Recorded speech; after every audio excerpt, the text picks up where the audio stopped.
ده واحد من أشهر الشوارع هنا في تبليسي وهو اسمه شارع روستافيلي. بيبتدي من عند محطة المترو وبينتهي في ميدان الحرية. الشارع ده جميل جدا، تقدر تتمشى فيه براحتك. شارع في وسط البلد، تاكل آيس كريم من عند لوكا بولاري وهو أشهر محل آيس كريم هنا في تبليسي. في كافيهات كتير، في كمان فندق ريديسون بلو، في أكبر فندق في جورجيا كلها واسمه ذا بيلتمور.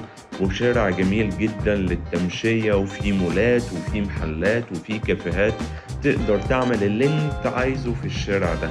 شارع جميل وحيوي وتقدر تتمشى فيه، وهو تقريبا حوالي 2 كيلو ونص 3 كيلو.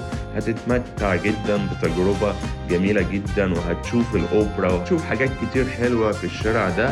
وفي رصيف كبير عشان تتمشى فيه براحتك طبعا. وده أشهر كوفي شوب موجود هنا في تبليسي، بيرسم صورتك على القهوة والناس